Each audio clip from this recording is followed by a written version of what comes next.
Welcome back. हमने देखा कि पाकिस्तानी पंजाब में और भारतीय पंजाब में दोनों तरफ खड़ी फसलें तबाह हुई हैं, जिसके नतीजे में बहुत बड़ा एक फूड क्राइसिस हमारे सामने, फूड सिक्योरिटी क्राइसिस हमारे सामने आन खड़े होने की इस वक्त इम्कान है। हमारे साथ मौजूद हैं खालिद हुसैन बाट साहब, मरकज़ी चेयरमैन है पाकिस्तान किसान इत्तेहाद के। ज़रा हम इनसे पूछते हैं कि जाहिर सी बात है, बहुत सारे इलाकों में पानी है तो नुकसान का सही से तखमीना नहीं हो पाया होगा, लेकिन फिर भी इनके पास इस वक्त क्या एस्टिमेट्स है। बहुत शुक्रिया बाट साहब हमें ज्वाइन करने के लिए। अभी आप ज़रा बताइए क्या सूरत हाल है, किन किन पॉकेट्स के अंदर कौन कौन सी फसलें हैं जो सैलाबी पानी से मुतासिर हुई हैं, और आने वाले चंद हफ्तों के अंदर भी आप क्या देख रहे हैं कि कौन सा खाने पीने के हवाले से आगे क्राइसिस आने वाला है। जी बहुत शुक्रिया। इस टाइम कम से कम 3000 से लेके 35,000 गांव जो है वो पानी में चला गया, और कम से कम 20 से 25 लाख एकड़ के करीब जो खड़ी फसलें थी, जिसमें खासकर इस टाइम काटन की फसल जो सतलुज पे थी, जो भावलपुर डिवीज़न है, भावल नगर है, मेलसी, बूरेवाला, ये पूरी की पूरी पट्टी जो काटन की थी वो ख़त्म होगी। इसी तरह पर पंजाब में जो चावल की काश्त थी, चावल की फसल तैयार थी, चावल की फसल भी तबाह बर्बाद हो। इस तरह हमारी तिल की फसल थी वो भी ख़त्म होगी। तो ये 3-4 जो इस अहम फसलें थी, खासकर काटन जो पिछले साल की निस्बत इस साल 50% कम काश्त हुई थी, और इस बारिश और सैलाब की वजह से वो भी तकरीबन कोई 25-30% वो जो है ना उसका नुकसान बल्कि ख़त्म हो गई है। इस तरह माल मवेशी हैं, घर हैं, बल्कि कुछ लोग तभी चिश्तियाँ में, अरे भावल नगर में कुछ लोग गायब हैं जिनका अभी तक पता ही नहीं चल रहा कि वो कहाँ हैं।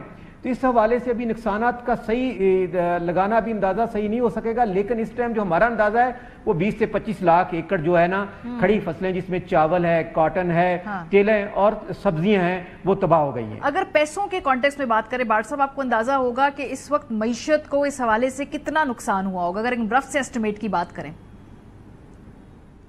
देखिए हमारे यहाँ जो सबसे अभी बड़ी प्रॉब्लम्स जो आ गई है, जो कल बल्कि सैलाब से पहले शुरू हो गई थी, कि जो गंदम हमने पिछले साल हमें गवर्नमेंट पंजाब ने नहीं खरीदी थी, वो 4-5 दिन पहले वो 2100 में हमसे खरीदी जा रही थी। अच्छा। और एकदम वो आज 2-3 दिन पहले वो 3500 रुपये मन हो गई।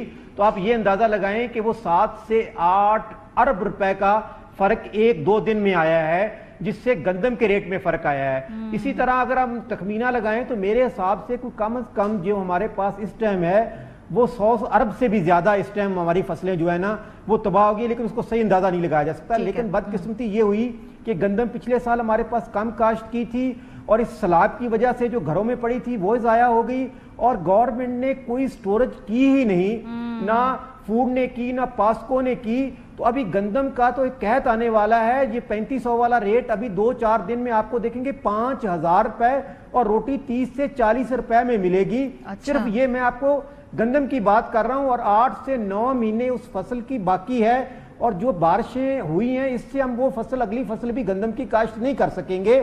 तो सबसे बड़ा जो इस टाइम हमारे यहाँ प्रॉब्लम्स आ रही है वो गंदम की आ रही है, क्योंकि गंदम मार्केट गवर्नमेंट ने कंट्रोल नहीं की, और मार्केट में कहाँ पड़ी है, कुछ किसानों के घर में पड़ी है, कुछ किसानों से सस्ती लोगों ने स्टोर की है। सबसे बड़ा तो जो अभी इश्यूज आएगा, जो फूड सिक्योरिटी का मसला है, वो गंदम और आटे का है, उसके बाद कॉटन है, फिर सब्जियां हैं, और अगली जो फसल है वो हम काश्त नहीं कर सकेंगे, जिससे अरबों रुपए मेरे फार्मर्स को लॉस, हमारे किसानों को लॉस हो रहा है।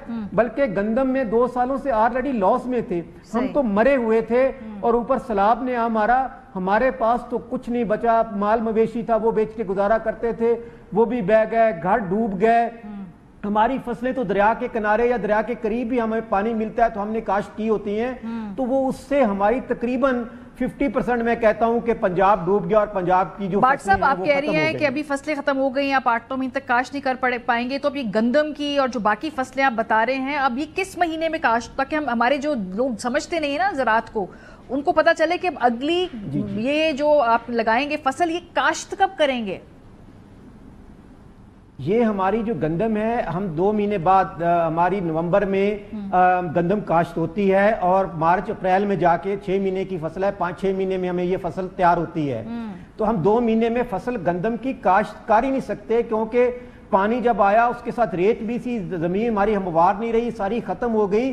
तो 2 महीने जो गंदम का टाइम था वो हमारा खत्म हो गया, और वो गंदम ने आना था जाके मार्च, अप्रैल और मई के एंड में। अच्छा। मार्च के एंड में सिंध में आ जाती है, और मई में हमारे पंजाब में आ जाती है। तो 6 से 7 महीने तो अभी गंदम का باقی پڑا اور کاشت کا 2 مہینے کا ٹائم باقی ہے، جس سے میں حیران تھا کہ گورنمنٹ پنجاب کو آپ کے سامنے آپ کے پروگرام میں ہر جگہ پہ ہم شور کر رہے تھے کہ خدا کے واسطے کسانوں سے گندم خرید لیں، سٹورج کر لیں، اللہ نہ کرے کوئی قحط ہو جائے۔ آپ نے دیکھا تھا حضرت یوسف علیہ السلام کے دور میں بھی قحط کے دور میں لوگ پلاننگ کرتے تھے، 7 سال گندم کا جو سٹورج کرتے تھے۔